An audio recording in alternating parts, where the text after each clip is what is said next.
at a certain point that you don't need to do all of that, because you're going to get to the point where you're going to say, I can't respond to all these people. Okay. Which is a different problem. But it's a good problem. Okay. So, all right. Any other questions before we get into setting up GSA? GSA is showing 99% aren't connecting. Do they connect or are resubmitted? What do you mean 99% aren't connecting? This is, you see how these are basically going up at the same rate? That's all the successful getting submitted, and these are all the unsuccessful. VPS, up to you. It's how you would run this remotely, so you don't have to run it on your server. GSA is necessary for us to send the messages. CAPTCHA breaker is going to be helpful if you want to send more, have more higher success. And then proxies. Okay, so here's the thing. GSA has it as a proxy scraper, but I don't recommend scraping public proxies. Okay, does everybody here know what a proxy is? Or does anybody know? Okay. No, yes, no. It's fine if you don't. It's fine. I mean, that's why you're here, right? Okay. So, does anybody know what a VPN is, right? A VPN is basically a way for you to mask your internet. It's a way for you to change your IP address. Most people probably know what an IP address is. It's just your internet address, right? So here's the thing. When you're sending out millions of messages, right, you're going to get a lot of people saying, you know, F this person, right? This person's annoying me. And what's going to happen is if you get enough complaints to your IP address, you're going to get your internet service provider, your ISP, right, is going to say, no more internet. And they're going to remove you. They're not going to give you internet anymore. Okay. So you don't want that to happen, right? And so ideally, if you're running this on a private server, a VPS, and you don't have proxies, what's going to happen is the VPS is going to get the complaint and they're going to ban you from the VPS. And so worst case scenario, you run this from your own home, you don't have your proxies enabled, and then your actual internet gets banned. You don't want that, okay? Then you're going to have to be calling Elon Musk and asking him for Starlink, okay? Some of you might be on Starlink, I don't know. But anyways, so a proxy is basically a bunch of VPNs, okay? Proxy basically is, let's say you have proxy 1, proxy 2. These are all different IP addresses basically that you're sending your messages through, okay? Melissa wants Starlink. I kind of want Starlink too. All right. So let's say you have 10 proxies, okay? And let's say you're running GSA and you're sending, I don't know, 1,000 messages a minute, okay? Sorry, I'm just trying to put this visually here. So you have 10 proxies. So that's like IP address, 1, IP address 2, 3, 4, 5. Now, when you start sending messages and you have your proxies enabled, what's going to happen is GSA is going to go send a message to the first proxy, and then it's going to send a message to the next proxy, and then and we can actually turn on randomization so it goes like 9, 6, 3, 10, right? But ideally, when you have proxies enabled, instead of your messages being sent through your IP, it's getting distributed through all your proxies, okay? So that way, if one of your proxies gets burnt out, right? Let's say a bunch of people complain about this proxy or about this message, that IP gets banned. You can always just replace your proxy, right? Now, here's the thing though. The more proxies you have, the faster you can send messages. And the reason why is because if you only have 10 proxies, these will start to get bottlenecked. There's basically something called threads that run through these proxies. And so when you're running GSA, you're basically threading all of your messages through all these proxies, and they will get bottlenecked. You can only send so many messages through these proxies at a time. So if you instead had, let's say, 100 proxies enabled, now GSA has a way wider, it's more of like a wider shotgun, right? Where it can send way more messages because it's less likely to get bottlenecked. Does everybody understand what we're talking about here with the proxies? I'm going to show you in a second how to actually load all these in and everything, but does everybody understand the principle here of like how we're sending these and masking ourselves? Cool. So now here's the thing.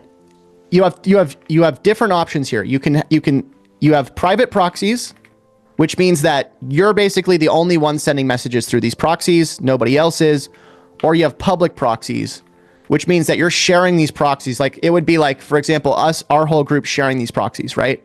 And let's say Melissa decides to send 1,000 messages, in a minute, and she gets proxy 3 banned. Well, guess what? Because they're public proxies, they get banned for all of us. Okay. And then we can all yell at Melissa. No, I'm just kidding. But if you get private proxies, which are generally paid, you don't have to worry about other people burning out those IPs and you always having to replace them. Okay. So you can get, like with this proxy scraper, you can go scrape public proxies. They're just not going to be as powerful as if you get private proxies. Okay. And I think there's another tool as well called Scrapebox, which we might actually get into at some point. But that tool will actually help you scrape proxies as well. And there are lists of public proxies you can go find. Like if you just Google, public proxies, they do have like free, repositories that you can grab. But overall, what I would recommend is going to here, my private proxy, and just getting a few private proxies if you feel inclined. So you click on private proxies here. Now, for 10 proxies, which would be more than enough for you to get started with, it's $20 a month. For, what I was doing when I was sending out 100 million messages every day or whatever, a couple days, I was running like 500 proxies or something crazy. I don't remember. It was like a lot. But that's overkill. Right now, even on my current server that's sending out like, what is this? Over like a couple million messages a day. I'm only running, I think it's like 100 proxies, which again, that's kind of expensive, but you don't have to run that many. I mean, you could start with 10, 20. You can even start with 5. Like, get 5 if you like it. If it's going too slow, get 10. It's up to you. Okay. And again, all of this is like, it's ultimately up to you. I'm not here to tell you, how fast you want to go with this, how hard you want to run it. I'm just giving you the options and you can decide what you do with it, right? If one proxy gets burned, will my private proxy replace that? Sometimes they will. I think it depends on the complaint, but usually when you have a subscription, you get new proxies all the time that they give you. And so like their whole job is they know that you're going to burn out a lot of proxies. Like the whole point of proxies is you're not doing something that, you're probably going to get them banned at some point. So I do think I was banning out full lists though before when I was doing it, just because I was running so many and then they were getting a little bit mad at me. But as long as you're not like going too ham, you should be fine. Okay, so that's what proxies are. And again, I'm gonna show you how to set all this up in a second. Contact forms. Okay.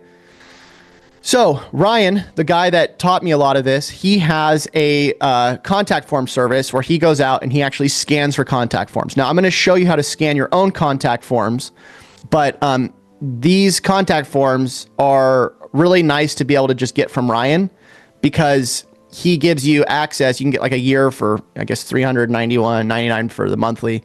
But these contact forms are really good for people that don't want to scrape their own lists. Okay, when you start with GSA, you're going to get the option to start scraping all your contact forms with the tool. If you don't want to scrape your own forms and wait to like basically find all the forms, you can just buy pre-built lists. So like, for example, Ryan has one list that I got from him that has like 14 million contact forms, right? It takes him months to build it. In fact, for him to go and do what he does, it costs him more money than like if you were to buy everything in this entire boot camp, just because it's that hard to get that many forms. Like you have to scan like hundreds of millions of websites to get, a chunk of websites out of it that actually have contact pages that you can successfully send to. And so again, what he does is every single month, he's just constantly scanning for the contact forms that are breaking and then the contact forms that are still up. And then he just keeps adding to the list and taking away the ones that no longer work, if that makes sense. Customers AI, this is the pixel that we use. It has like 500 leads for free. High level is going to be the CRM that we use. And then Linkly, this is a thing that we use to test our links. But that's pretty much it. Okay, so that's what's in here. And again, the only real required thing to start out is just GSA. Okay, so if you think there's a lot that you have to buy, you don't necessarily have to buy everything. You just start with this. Okay. Any questions before we go into the actual starting setup here? Any questions? Yes, no, maybe so.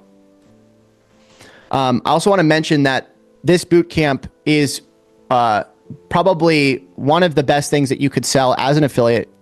We've seen people in the past that are using and running like what we're doing to actually sell the boot camp itself. And we've seen people make thousands and thousands of dollars. One of the people in the past, his name's Aaron. And Aaron actually made, I think it was like $3,000 or $4,000 in a month just promoting this boot camp. So people love learning about contact forms. It's one of the main reasons why I started doing this again. And just to let you guys know, in the last like couple days, we're already at like over $20,000 in sales on this boot camp, and we are seeing affiliate sales from a bunch of people as well. So if you want to just go and sell this boot camp as an affiliate, it is a great offer, and you get a percentage as well of the done for you setup if people go and buy that as well. So just an option for you all, but I'm just giving you different things that you can do. Okay. All right. So I feel like this could bring so many leads that are overwhelming. Can we target a specific business? Yes. And I'll show you guys how to actually filter the URLs, and you can do a bunch of crazy stuff. But again, let's just get set up with the basics. All right. So step number 1 or step number 2 after you set up a Gmail is going and setting up GSA. So what you're going to do is you're going to go grab GSA. Just go to the link. And please use the links in this spreadsheet just because it helps. You know, it's a free affiliate for us. And there's no point in buying it under your own link. But anyways, if we go in here, we fill this out, we get GSA. Okay, they're going to send us an email. And once we have the email, we can go and install this. Now I'm just going to show you how to put this on just like your main computer to start, and then we'll talk about the server. But when you open up GSA, it's going to ask you for your license, and you're just going to make sure, by the way, that you copy and paste your license. If you go and try to manually type it in, for some reason, it doesn't always work. So when you get your email and you click on register here, copy the name from the email, like literally like right click copy or control C or command C if you're on Mac, that's the copy command, and then paste it into the name and then paste the serial in here. Because for some reason, when you type it manually, it doesn't always work. Okay. And it even says right here, please always copy paste the license details. Okay.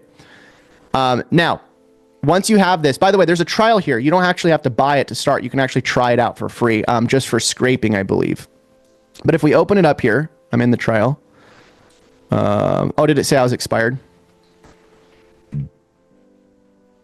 Let me just open it up on the VPS here just so you can see it. Once you open it up, I'll just stop all this.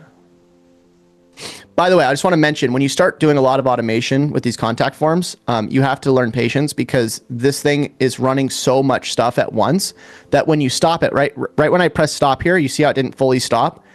I guess that was actually pretty quick. But a lot of the time, this thing will, it'll brick if you're running too much at once. So just be careful, especially when you're running millions and millions of contact forms. All right. So what I'm going to do is I might actually just clear all of this. No, I'll just start a new project. So this is going to be completely blank. You're not going to see any of this. You're just going to have a blank slate, and it's going to have these things at the top. Okay, so the main thing that you need to pay attention to when you start is just this new button here. Okay, so if I click on new, there's 2 different options. There's the project wizard, and then there's the advanced. I recommend the advanced because the wizard, in my opinion, is kind of dumb. We're just going to click on advanced, and this isn't even that advanced. All it is just creating a project. So we're going to type in the project name. Okay, so this is going to be whatever you want to start with, right?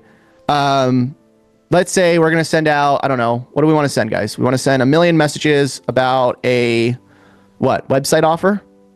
SEO? I don't know. Website audit? Melissa says yes. Okay. We'll do a website audit. Test 1. Okay. You can put whatever you want there. This is just for you to remember. Now, what you're going to see when you do this is it's going to say, these are the keywords that you're going to target. You don't want to have that checked, because what's going to happen is this is going to basically make it so that this is going to be the websites that you actually scrape. Okay. We don't want to do that. So we're going to uncheck that. Now, just a basic way to start with GSA is very simple, is we can click on add here, enter, and we can start typing in different things that we want to contact websites for. Okay. So who has any ideas on keywords that they'd want to contact websites for? Around, let's just say, a website audit. Oh, I have no idea. Maybe lawyers. Okay, cool. Maybe dentists, plumbers. Sweet. Home improvement. Cool. And by the way, there's actually, you can see here it says add cities and states to keywords. So you can actually choose only local. Like if I click this, it'll actually add all of the cities and states that are in here that I have selected. So let's say I want to add plumbers in, I don't know. I don't even know where some of these places are. We'll say state of United States. Okay. So this should, I believe, take all the cities out of the United States for plumbers and lawyers and scrape those pages.